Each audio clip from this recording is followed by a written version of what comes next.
Bonsoir, professeur Ondosa. Tapotez le live, Bonsoir le s'il vous plaît. Phénix. J'espère que vous allez bien. Je vais bien, merci. Très bien. On vous a vu sur les médias, en fait, avec vos confrères, c'est-à-dire monsieur Billy Bizet et monsieur Akbar, je pense. Mais il s'agit que, si que monsieur Billy Bizet est candidat, qu'est-ce que vous en pensez par rapport à ça? Vu qu'il n'y aura pas l'élection le 12. Avez-vous conseillé à votre frère de se retirer ou pas? Ou bien ou du moins de vous suivre dans votre processus? Je répète que lorsque nous nous sommes retrouvés, chacun d'entre nous avait son identité.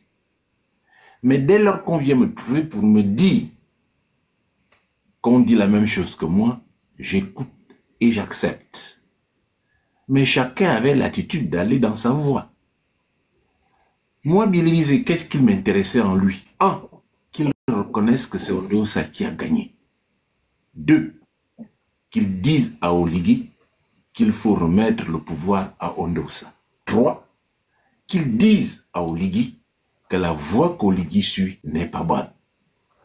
En tout cas, Est-ce que vous avez exprimé de façon claire ce que vous énumérez là à M. Alain-Claude Billy Bizet? mais je n'invente pas. Je vous dis ce que j'ai entendu de sa bouche, aussi bien en privé, et surtout, parce qu'on ne s'est pas retrouvé beaucoup de fois en privé, hein, et surtout, lors de la conférence commune, il a parlé après moi, il a dit, mais Alain-Claude Billy Bizet est tout à fait libre de faire ce qu'il veut. Je ne suis pas attaché à lui. Absolument. Mais moi, je n'ignore pas que Billy Bizet était un pédégiste. Je n'ignore pas le tort que tous les pédégistes ont pu me faire. Mais quand on veut sauver un pays, on ne s'intéresse pas à ces petits détails en première zone. Mais, vous savez, le positionnement politique est tel que on revient toujours à ses premiers amours. Je suis désolé de voir qu'il s'est présenté. Un diplomate m'a posé la question pour savoir, bah alors, que pensez-vous de Billy Bizet? J'ai dit, je crois qu'il est intelligent. Et de ce point de vue, si je ne vais pas, il n'y ira pas, parce qu'il sait qu'il n'en tirera rien. Si je vais, il n'ira pas, parce qu'il se mettra derrière moi. Alors, vous le pensez? Je dis, c'est ce que je pense. Ça n'a pas été ça. Boum. Je regarde. Et je n'ai pas pensé. J'ai mon chemin qui est tracé. J'ai dit qu'il y ait 10 Billy Bizet, 100, qui se mettent du côté de l'alignement ou qui se mettent du côté de l'élection. Je dis tous qui se sont présentés à cette élection, une caution à l'alignement. Implicite et explicite. Parce que cette élection-là, les dés sont pipés. C'est Oligui Nguema qui sortira vainqueur. C'est tout. Ceux qui sont contre devront faire en sorte que l'élection n'ait pas lieu. Et je me positionne ouvertement par rapport à cela. Et depuis toujours. Alors, à partir de ce moment-là, je n'ai pas à imposer une ligne de conduite à Billy Bizet, parce qu'on n'a jamais eu un accord politique. On n'a jamais signé un quelconque accord. On s'est retrouvé pour pouvoir dire non à Oligui Nguema. Mais maintenant, si il veut se positionner, ça c'est son problème à lui. Ce n'est pas mon problème. Ce que je regarde aujourd'hui, dans la position actuelle, c'est tous les Gabonais qui ne veulent pas que l'élection n'ait pas lieu et qui veulent me suivre dans cette voie. C'est eux que je regarde. C'est eux qui provoqueront le renversement de tendance. Et j'ai averti tous ceux qui ont soit se sont présentés à l'élection, soit soutiennent Oligui aujourd'hui. Ils n'auront que leurs yeux pour pleurer demain. Parce que dans tous les cas, ils seront perdants. Si l'élection de 2023 est validée, ce que je pense qu'elle le sera bientôt, ils seront perdants.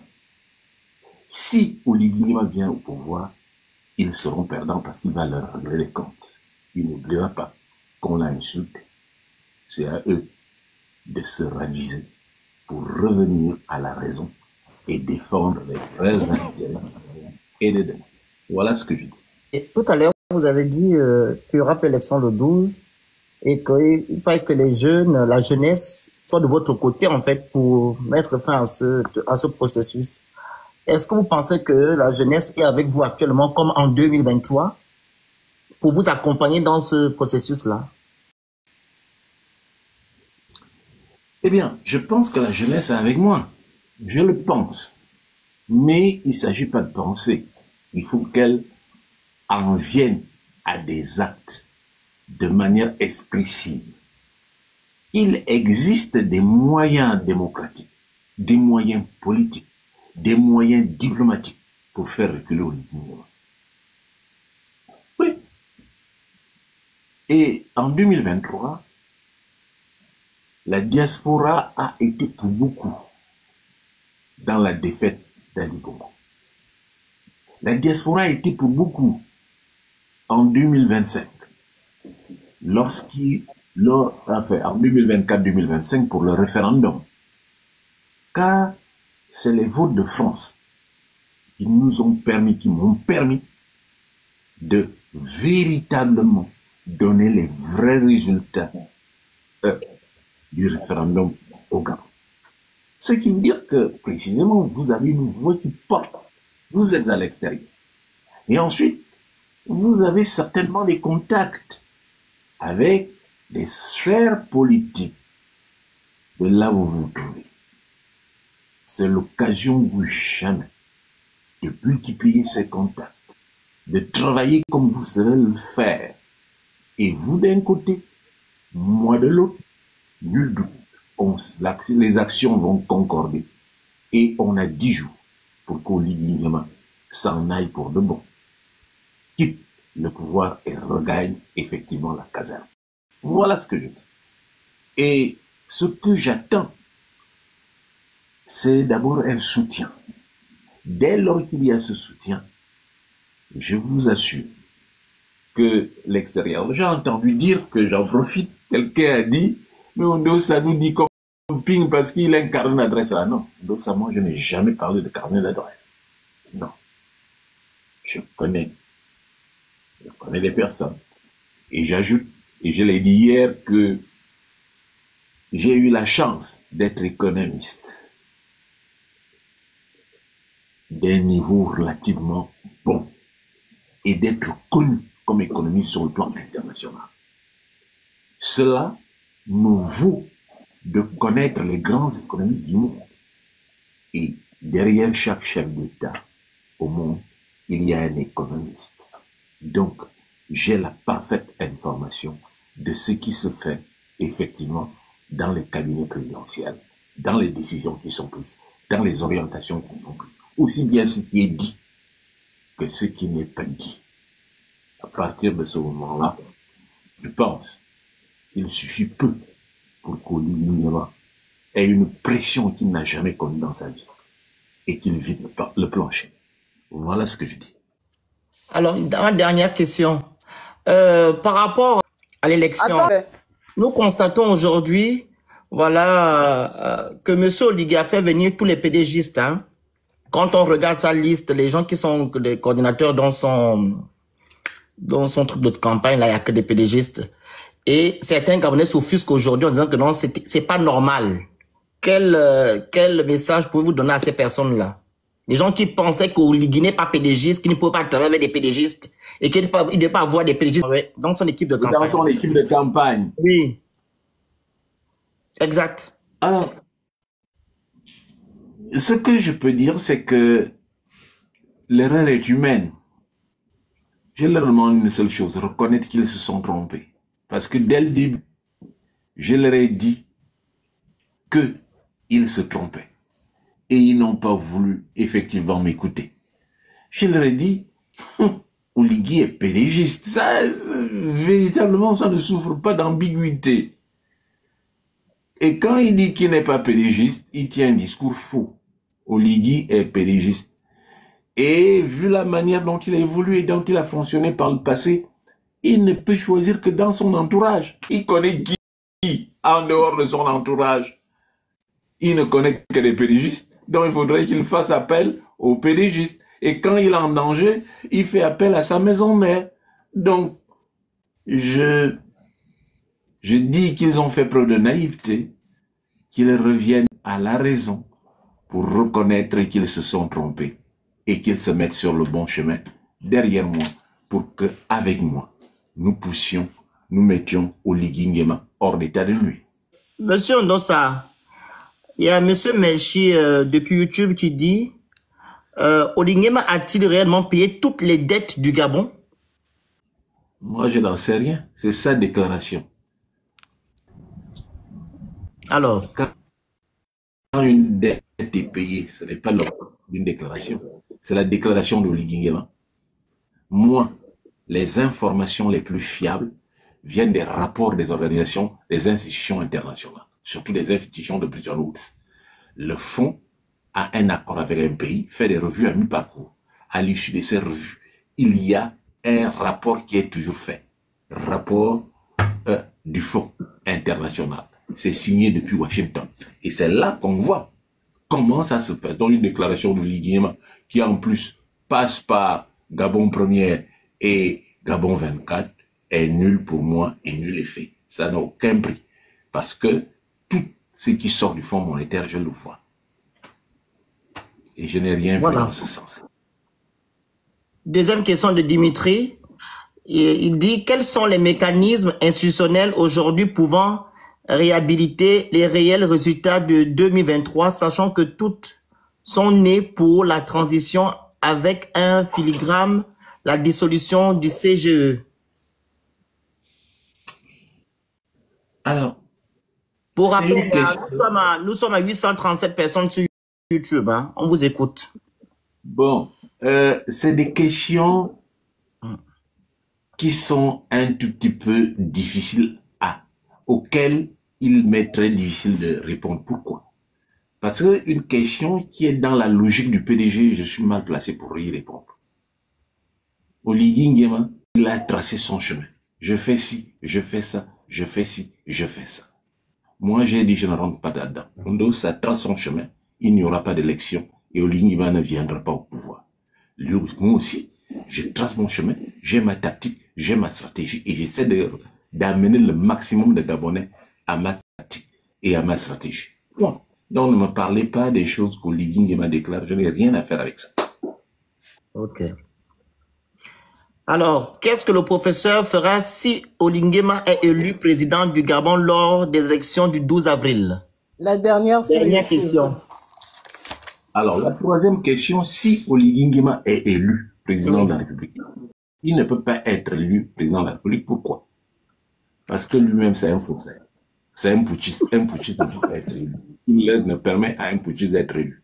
Deuxièmement, il viole le code de l'armée. Il ne peut pas être élu. Troisièmement, un référendum qui n'a pas la majorité qualifiée est nul et de nul effet. Il y a tous les arguments juridiques pour que le vote ne soit pas validé. Ça à quoi je m'emploie, c'est que 1. On n'arrive pas au vote. 2. Que le vote ne puisse pas être validé. Maintenant, il faut mettre les pieds dans le plat. Les gens disent que, oui, mais il a les armes, on a peur. Oui. Je répète, et je vous le répète, la force est une variable qui n'a pas de borne supérieure. Tu trouves toujours un plus fort que toi. Si Oligui persiste, il trouvera tout à l'heure un plus fort que lui. J'en ai terminé. Très bien. Très bien, merci pour les questions sur YouTube. Voilà, que pensez-vous de la géopolitique et du franc CFA aussi, concernant le franc CFA? Alors d'abord la géopolitique. C'est quelle géopolitique? Notre géopolitique au Gabon ou la géopolitique... Par rapport à la France, etc. La Chine, voilà, ce genre de choses. La géopolitique internationale, il me revient que j'avais fait une communication, on me l'avait demandé, à la conférence au sommet de la francophonie qui a eu lieu à Kinshasa, et on a convoqué les experts, j'étais l'un de ceux-là, et on m'a demandé d'intervenir. Parce que on voulait que je parle effectivement de la francophonie. Je suis intervenu comme d'habitude, et je vais vous livrer l'essentiel de mon discours qui a été repris et qui est... il y a eu même un ouvrage qui est sorti pour des grandes communications, j'avais dit ceci. J'ai dit, il faut tenir compte de la situation actuelle. En Afrique, 85 à 87% de la population a moins de 25 ans. Et tout cela, ils n'ont en tête que deux pays, les États-Unis et la Chine. Ceux qui connaissent la France comme moi, qui connaissent la France profonde, qui connaissent les vins français et qui connaissent le Bordelais, qui sont allés dans le Bordelais, qui sont allés dans tous les pays du vin, qui sont allés dans les coins et recoins de la France, qui ont des amis en France comme moi, nous ne représentons même plus 2% de la population. Nous sommes une quantité infinitésimale. Et les jeunes aujourd'hui, à quoi ils pensent? À deux pays. Un, la Chine. Deux, les États-Unis. Ce qui fait que dans les 20-25 prochaines années, effectivement, la francophonie ne va pas exister. Pour que la francophonie existe, il faut que la France se débrouille à donner aux Africains deux valeurs transversales et universelles. Premièrement, la démocratie, qui n'est pas effectivement une affaire de création de postes de copains et de coquins, mais qui est une véritable alternance au sommet de l'État. Quand le peuple ne veut pas de quelqu'un, il faut qu'on le dégage. C'est la valeur qui fera en sorte que la francophonie puisse exister demain. Deuxième valeur, c'est l'économie, donner à manger aux gens, soulager la pauvreté et la misère des populations. Comment? Que la francophonie sert d'interface pour que les bailleurs de fonds internationaux, pour que les organismes internationaux puissent soulager la misère de nos populations. Voilà ce que je disais à l'époque. Concernant la géopolitique, ce que j'avais prédit, je pense qu'on était, on devait être dans des 2015-2016. Aujourd'hui, c'est en train de se faire. Il y a une mutation internationale. Et ce géopolitique-là, ça m'amène à dire à la France que il faut qu'elle change de politique. Qu'elle cesse de soutenir ceux qui n'ont pas prise pignon sur rue, ceux qui ne sont pas soutenus par les populations. Voilà ce que je dis. Alors, c'est ce que je pense de la géopolitique. Maintenant, qu'est-ce que je pense du franc CFA? Alors donc, ce que je pense du franc CFA, c'est que ces questions-là, ce n'est pas des questions de télévision. Ce n'est pas des questions de salon. Non, c'est des questions hautement techniques et hautement politiques. Pour qu'elles soient politiques, il faut d'abord qu'elles soient hautement techniques. Lorsque, je me rappelle, la France a adhéré en Europe, a adhéré à l'Europe, l'Europe n'est pas venue comme cela. Les chercheurs français se sont mis au travail. Et ce que le chercheur fait, c'est discuter des conditions d'existence. Est-ce qu'il est possible? Est-ce qu'une solution existe? Est-ce qu'il est possible que la France soit dans l'Europe? Dès lors qu'on a dit à Mitterrand c'était possible, Mitterrand a dit oui, c'est possible. On va vers l'Europe. Et on a pris toute disposition utile à cet égard.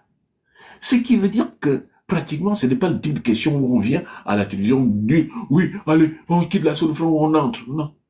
L'exemple que j'ai donné hier, c'est l'exemple de la Grande-Bretagne, qui est un pays riche. Les députés britanniques ont voulu partir effectivement de l'Union européenne. Il leur a fallu combien d'années? Aujourd'hui, c'est pas totalement apuré. C'est vous dire que ce n'est pas des choses qu'on décide par oui ou par non. Il faut mettre en place un programme. Moi, à l'époque, j'avais fait une étude pour la Côte d'Ivoire. Et je leur disais qu'il faut un minimum de 10 ans Mais 10 ans de quoi? 10 ans de travail pour rendre l'économie performante, éviter les déficits budgétaires, éviter effectivement un endettement excessif, éviter telle ou telle chose, avoir une masse salariale qui ne soit pas excessive, avoir des grands équilibres de manière telle que d'année en année, on va vers une économie performante. Et quand on a une économie performante qui nourrit sa population, on peut se poser la question, est-ce que, avec ce que nous avons, nous pouvons créer notre monnaie? Mais on crée une monnaie pour quoi faire? On ne crée pas une monnaie parce que ça vous vient à la tête. Tout ce qui vous dit, oui, c'est la monnaie qui... Non, ils ont étudié où? Je suis spécialiste de monnaie et de finances internationales depuis près de 40 ans. J'ai écrit des articles et des papiers à ne plus en finir. Ce n'est pas des questions dont on trouve la solution en un tour de main au cours d'une émission. Il faut une réflexion sérieuse. Je l'ai faite pour d'autres pays. Il y a un timing. Quand la France est rentrée dans l'Europe, il y a eu 3 périodes. Il y a eu d'abord un programme technique. Il y a eu le plan de l'or. Ensuite, il y a eu des périodes. Première phase, deuxième phase, troisième phase. Monsieur le Phénix, je ne peux pas vous dire non. 1. Il faut un président élu. Deuxièmement, il faut que le Parlement pose la question. 3. Il faut que les véritables techniciens de haut niveau, spécialistes en la matière, travaillent pour apporter, donner l'orientation. Mais je viens déjà de vous donner les codes. Nous avons un déficit budgétaire. Avec un tel déficit budgétaire, qu'est-ce que nous pouvons faire? Nous n'avons pas une économie productive. Qu'est-ce que nous pouvons faire? Nous dépendons industriellement de l'extérieur, énergétiquement de l'extérieur. Qu'est-ce que nous pouvons faire? D'où nous viendraient les devises? Nous avons un marché intérieur qui est très très étroit. Nous avons un commerce international en dehors des matières premières qui est ridicule. Quelle est notre place dans l'environnement international? Voilà le problème. La seule chose que je peux vous dire, si nous mangeons encore au Gabon aujourd'hui, c'est grâce au franc CFA. Parce que si le franc CFA n'existait pas, Oligui Nguema aurait déjà coulé notre pays en moins de 8 mois. Voilà où nous en sommes. Merci.